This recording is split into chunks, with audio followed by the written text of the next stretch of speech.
a couple of days. We've had a couple of nights to sleep on it. I'm not feeling a whole lot better. Are you? Let's talk about it on Locked On Bama. Locked On Bama, your daily podcast on the Alabama Crimson Tide. Part of the Locked On Podcast Network, your team every day.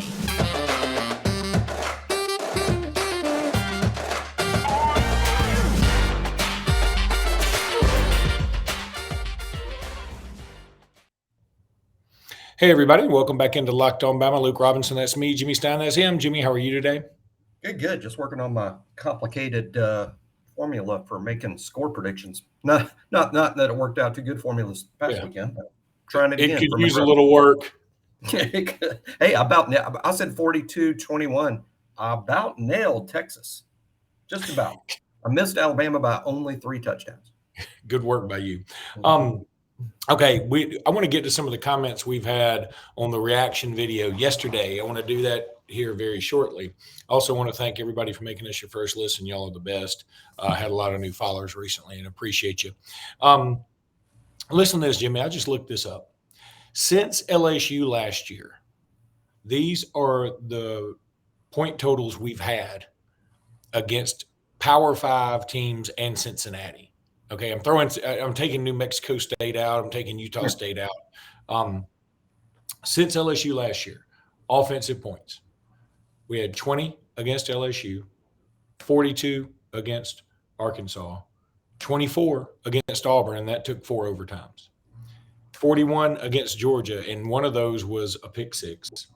27 against Cincinnati, 18 against Georgia, and 20 against Texas. Now, if you remember, we had a long streak of scoring more than 30 points per game for a long time. And now the most points we've scored against a Power 5 team is 42 against an Arkansas squad that we played at home we had to have those 42 points because they were keeping up with us. That arguably was our worst defensive performance in this mix. So are you concerned about this? And here's the other thing. Are you concerned about all of the position groups?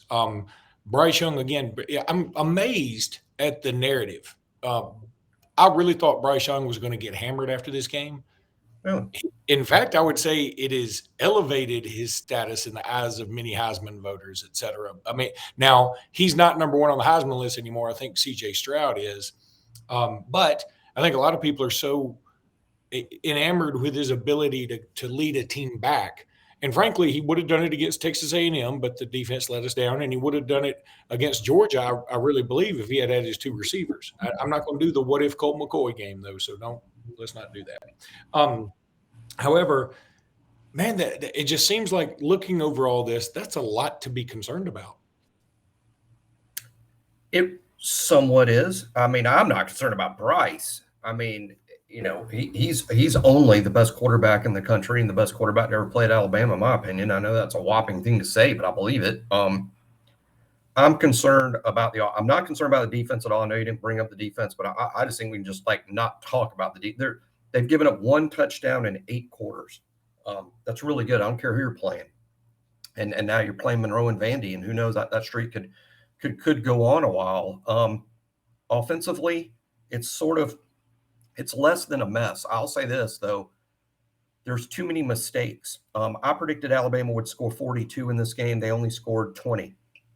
So somehow, some way, there were 3 touchdowns Alabama should have scored that didn't happen. My question that I have for you, Luke, for the general public, for anybody who wants to answer this, did Alabama lose 3 touchdowns simply because of penalties, drop balls, and just horrid mistakes? I mean, was it just the mistakes that cost Alabama 3 touchdowns? Because if that's the case, and it may be, that's why I'm anxious to hear people's opinion. If that is all that's wrong, that's correctable. What's not correctable is not being good enough. If Alabama's not good enough on the offensive line, if Alabama's not good enough at wide receiver, if Alabama's not good enough at running back. That's an uncorrectable problem. That means at some point it's going to bite you. At some point you will lose, maybe even multiple games if you're not good enough. To me, I do think it's arguable and an interesting question. Were the penalties, the drop balls, and the offensive mistakes, when you add it all up, did it cost Alabama 3 touchdowns? And if so, you correct the mistakes and you just continue on with your hotel reservations in Los Angeles for the championship game. Yeah. Boy, I don't know what is correctable right now. I'm still processing this. I have not been able to watch the replay yet. Now that the NFL is on Sundays, I didn't get home till 4:00. I watched several former Alabama alums kick butt in the professional football league. So I haven't watched the replay. I've watched some highlights. I'll tell you something we didn't bring up yesterday. God bless that Texas return man for bringing that ball out of the end zone with 10 seconds left. God bless him. And now you could make the argument when I did see that replay, when you see him coming out and the vision, the camera angle, I should say, of the Fox call, it looked like he might have had an opening for a second, but sitting where I was sitting, and I was sitting close to the side of the end zone where he was coming out of, I didn't think he was going anywhere. I thought we had pretty good coverage there. But what that did, when he takes the ball 4 or 5 yards deep in the end zone, it cost Texas 5 seconds, and they had a timeout, if I remember right. So, That's right. And so you down it, you get to the 25, you throw a pass, hopefully, get to the 50. You either get out of bounds or call timeout. You either have time for a Hail Mary, or you have time to get to the 40, maybe potentially, or the 45, and try just the longest field goal in American history and let the rough end drag. But the way that it went, that all they could do was throw a deep ball, and they didn't really have time to do that. So again, God bless that kick returner. I definitely think the play would have been to down it in that instance and save the 10 seconds. But hey, we'll take any breaks we could get in that game, right? So, Jimmy, I need to tell everybody now about Alumni Hall. Listen, let me tell you, Alumni Hall, thank you guys for coming on board. Jimmy and I have been wearing the shirts they sent us because we love them. They're fantastic. They're cool. I wore one of them out to Texas. A lot of people asked me about it. I thought, go to Alumni Hall and get it. But you can get all these cool things they've got. I'm looking right now at the Alabama Nike Coaches Dry Fit Short Sleeve Polo, only $85. Of course, you can get it in the crimson or the white. They've got some cool retro-looking shirts. I'm a big fan of those myself. I got one of my favorite shirts is a retro mascot shirt from Alumni Hall. I wear it all the time. Probably might be my favorite Bama shirt. They've got what's called the Alabama NIL shop. It's create your own one-of-a-kind officially licensed gear. You can choose your sport. You can do, gymnastics. You can do tennis if you want to. I mean, certainly you can do football. They've got one with number 9 and Bryce Young on the back. They've got all this cool stuff that's just really neat ideas. So go check out Alumni Hall. And when you go to Alumni Hall, it'll give you all the teams you can visit, obviously. And you want to pick Alabama, but if you want to pick somebody else, go for it. I don't care. Maybe you want to pick Penn State this weekend because they're playing Auburn. Go for it. I don't care. But whatever it is, go to Alumni Hall and check them out. You will love this stuff. I'm telling you, they are super, super people to deal with. You can also find a local Alumni Hall near you. And just the absolute best. They do what they say, too. Really appreciate it. We've been on calls with them. They're just good people. So go check out alumnihall.com. Okay, Jimmy. So going back to the game for a second, and I want to talk about some of the comments we've gotten on the podcast from yesterday. There was a good suggestion. I say it's a good suggestion, even though I'm going to say I wouldn't do this. Jor, who just Jor, commented when we were discussing, hey, maybe Alabama should have some kind of wildcat package for these 4th and inches situations, 4th and 1, whatever. Said, what about Milroe in the wildcat? Okay, I see the point. It makes sense in theory. Where it doesn't make sense to me is there is no doubt Milroe will be coming off the bench cold as a cucumber. Maybe not in that game because everybody was hot, but coming off the bench, not loose, not having taken a snap in the game moment. Whereas the reason I go with a Wildcat, somebody like a Gibb, somebody like a McClellan, they get it and they've been in the game already. You already have the butterflies are gone, all that good stuff. That's my take on that. I get it. The Milroe idea passed through my mind, but I feel like that's and it does also offer the dual threat situation if you want to say he could pass it. But again, you're bringing a quarterback cold off the bench to do that. I'm not a huge fan of that. I would prefer it be a running back. I sort of like it because of one thing, and that's what we've talked about before is the makeup of Alabama's current running back group. There's not a back as big as Milroe. He might be more suited to run the ball between the tackles on a typical Wildcat type play. I'm not sure you call it a Wildcat, by the way. If it's just a quarterback, you're just a backup quarterback. But, regardless, I sort of like it better just because he's bigger. I think in the end, though, what Alabama needs to do is, and I brought it up with my crazy question about did Alabama leave 3 touchdowns on the field due to correctable mistakes on offense? And that's that Alabama has to execute the play that's called better. One thing I've noticed, there's a lot of venting and ranting out there. It's understandable. Alabama didn't play well. They earned a lot of these rants and vents. But I will say this, that if your complaint is play calling, you can't also complain about the blocking up front, because why is the blocking up front going to get better because you called a different play? If you say, gosh, the run blocking's terrible, we need to run the ball more. What's that? Or the pass protection's terrible, we need to throw it more. I mean, what needs to improve is the execution of the play that's called. There's too many mistakes, too many penalties, too many drop balls. The real problem is when you have issues that aren't correctable, like you just simply aren't good enough.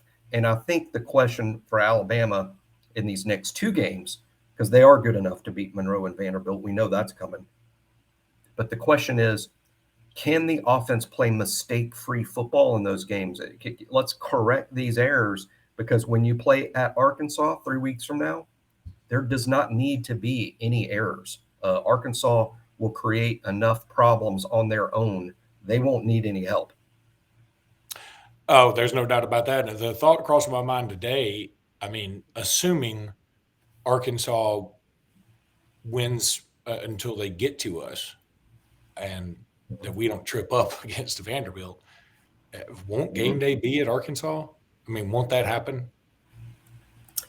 I think there's a good chance of that. I would think there's a pretty good chance of that.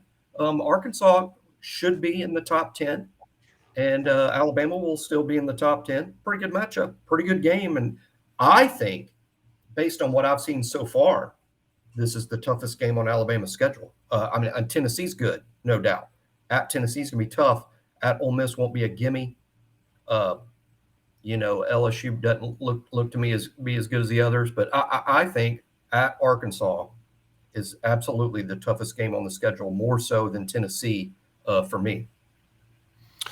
I want to go through what was called a stat pack on Bama Online. Good write-up by Charlie Potter, who is a friend of the program. Couple of things that stood out. Bryce Young threw for 213 yards. It used to be Bryce Young was throwing for 213 yards in a quarter. And now that's his season high after 2 games. He was 27 of 39. He's only got 408 yards and 6 touchdowns passing through 2 games. Of course, if Jay Barker had done that through 2 games, we would have already built a statue for him. So, it's all about perspective and relativity.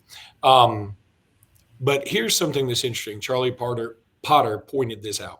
Alabama's overall passing game has been lacking in explosive plays through the first 2 weeks.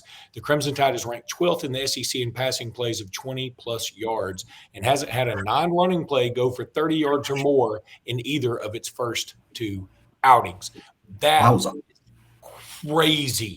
crazy stat. Now, it speaks to a few things. Maybe we don't have enough time for Bryce to drop back and hit a deep guy, especially when you consider last year we hit a deep pass once or twice a game, sometimes more than that.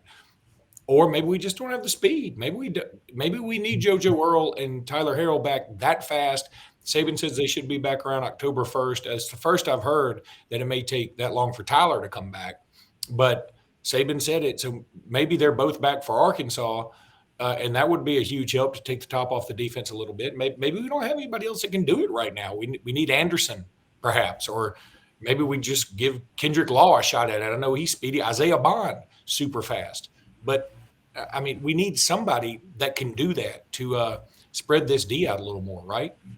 Well, yes, but, I mean, to me, even that issue starts with the run game. If you make the defense concerned that we're going to repeatedly gash you in the run game, you'd be surprised how much easier it is to complete balls, especially vertically. It all starts with, to me, it's all of it. Yes, I was asked last night on the Talking Champions message board, your top 3 biggest concerns. Mine starts with this, the lack of a consistent run game. That is number 1 to me, because if you fix that, if all of a sudden that gets better somehow, some way, that gets better, everything around it gets better. That will improve a bunch of things, not just the number 1 thing. But the number 2 concern, which is related, but the number 2 concern for me is the lack of explosive plays outside. And to me, those 2 things are related, and that's what has to get better. That does mean that the offensive line needs to get better, bigger push. I'm interested to see if we make some personnel changes up front. I'm not sure it's going to dramatically solve the problem, because I don't think Javion Cohen at left guard or Seth McLaughlin at center is going to be a first-team All-American at the end of this season. But it could be an improvement over what we've seen in the first couple of weeks, perhaps. So improve the run game, the pass game will follow. I think we do have enough speed outside, but, you can be fast, and that's great, but you still have to get open and catch the ball and make a play. And so there's more to it than just the speed. Jermaine Burton's a fast guy. I mean, I know people refer to him as he's the possession receiver. He also runs a 4.4 40. I mean, you can't really get much faster than that. Burton's fast. Holden is more of a possession guy. That's probably not going to make too many vertical big plays. I think Kobe Prentice can make a vertical play. JoJo Earl will be back shortly. There's some guys off the bench, like you said, Isaiah Bond, we know can run. He had an opportunity Saturday, dropped the ball. Again, I would be really interested to know, I'm not sure Coach Saban would answer this, but after their extensive review of the film, which happened on Sunday, did Alabama leave 3 touchdowns on the field due to correctable mistakes? I hope the answer is yes, because if so, we have way fewer problems than people believe. That's a good point. And again, like I said yesterday, the only issue is there's no shot at redemption until we play Arkansas. The narrative is going to be Alabama's not that good on the road, and Bryce Young isn't good until the very end on the road. And that's just the way it's going to be until we go to Arkansas and hopefully win that ball game. But I'm less confident about it now. I'm confident, just less confident. I want to tell everybody now about Upside. From cringing at the pump to getting eye-popping check at your favorite restaurant, inflation is hitting us all right where it hurts, and it really hurts. That's why I started using Upside. Upside is an incredible app for anyone who buys gas, groceries, or dines out. With every purchase, I'm earning cash back thanks to Upside. I was in Texas, was taking my rental car back, and I just pulled up the Upside app, and I found a place that was giving, I think, 12 cents back per gallon. So I just pull up there and get my 12 cents back per gallon. It'll hit my account in a couple of days. And yeah, it's only going to be, $1, $2, whatever it was. But in the end, see, when you do that a bunch of times and you drive like I do, it ends up adding up. And I mean, it's a no-brainer. It's so easy, and it's silly just not to take these little opportunities to make some money back at the pump, especially. But you can go to a restaurant. I do this all the time. There are restaurants near me, and I will seek out those restaurants and go to them if I'm on the fence about where I want to eat, because I know I'll get 16 to 22% back in the next couple of days. I mean, it's just free money. You need to go check it out. Download the free Upside app. Use promo code LOCKED to get $5 more or cash back on your first purchase of $10 or more. That's $5 or more cash back on your first purchase of $10 or more. When you go to Upside, use promo code LOCKED. All right, Jimmy, I want to talk a little bit about just the state of the SEC as a whole. Been listening to some national stuff today, and boy, A&M is taking it on the chin, rightfully so. Man, what a bad loss for them, and really a bad loss for the league. And what's really sad, that October 9th weekend, CBS did backflips to make sure they get the doubleheader that weekend, because it's Auburn at Georgia, it's LSU at Tennessee, and it's A&M at Alabama. So the conventional wisdom would be A&M at Alabama is the night game, and one of those other two are the 2:30 game. Well, now what do you do? I mean, LSU's already got a loss to FSU. Texas A&M's got a loss to App State, and it may have 2 or 3 more losses coming into this game with Alabama. And Auburn is having mucho problem scoring the American football, and they're going to play a Georgia team that's awesome. I mean, I guess you still put A&M and Alabama on just for the drama of the Jimbo v. Saban effect. Right. And that's talk for another day. But man, what a bad loss for A&M. And frankly, they only score 7 points because the other touchdown was a kickoff return for a touchdown by A-Chain, who haunted us last year. Yeah, A&M, if they lose to Miami this weekend, I have a hard time finding 6 wins on their schedule. I mean, if they lose to Miami and now they're 1-2 and haven't even played an SEC football game, they're in a bit of trouble. Auburn, as I've talked about all summer, just doesn't have dudes. They beat San Jose State by 8. Vanderbilt, give them credit for their 2-0 start and how fun that was, but for some reason they play Wake Forest and even Northern Illinois on the road, and they'll probably lose that game. I don't know. The Vandy's got another win in them. Missouri, who I thought could keep it close with Kansas State, got whacked. But hey, there's some real good teams in this league too. Georgia's good. Believe it or not, Alabama's good. Believe that or not, but it is true. Tennessee's really good. Kentucky is a top 10 team. Mississippi State at LSU, to me, is almost the most interesting game of the weekend, because I think we looked at that game one way this summer. I'm not so sure Mississippi State just isn't better than LSU. And when I say better, is Mississippi State about to stroll into Baton Rouge and win by 20 because they're 20 points better? Maybe. Ole Miss is certainly dangerous, and I think Arkansas is legit good.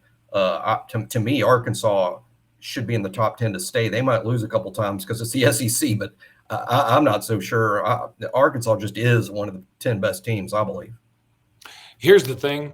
Everybody was sort of janking on Alabama's schedule coming into the season, and me too a little bit. I mean, just it felt like it, we get Vandy on the crossover game. You get Texas, and 3 weeks ago we thought Texas was going to be stinky bodinky, and now the Texas game's tough. There's a very good chance Arkansas is undefeated when they host us October 1. There's a very good chance Tennessee is undefeated when they host us October 15. And that 4-game stretch of at Arkansas, home against an A&M team where the crowd's going to be at a fever pitch, therefore exhaust a lot of energy for the team, I'm sure, mentally.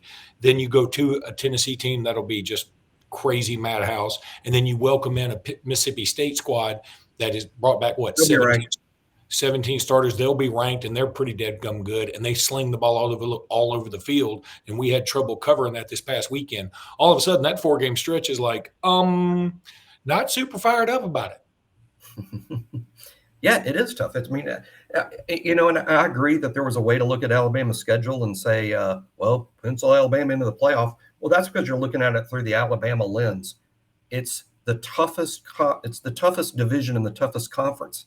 It's a really tough schedule by definition. You can't play in the SEC West and not have a really tough schedule. It's the best division in the best conference. Of course, it's a tough schedule. It doesn't matter who you play from the East or what your non-conference games are. It's going to be hard. And I think Arkansas is the best team Alabama will play this regular season, and it's on the road. Hey, I'll be talking about it for 3 weeks. That's now In the last 5 road games, Alabama's played poorly in 4 of the 5. Play poorly in Fayetteville, and you will lose.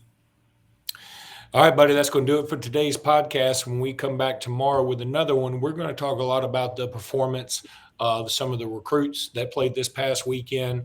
And we'll start talking about the La Monroe War Cats, or I can't remember what they are. Are they the War Hawks? They are, I believe, the Irish Setters. Yeah. This doesn't exactly strike fear in the heart of competition, does it? What a nickname. They're the War Hawks. They're the War Hawks. All right, buddy. That's going to do it for today. Until next time, everybody, roll tide. Roll Tide.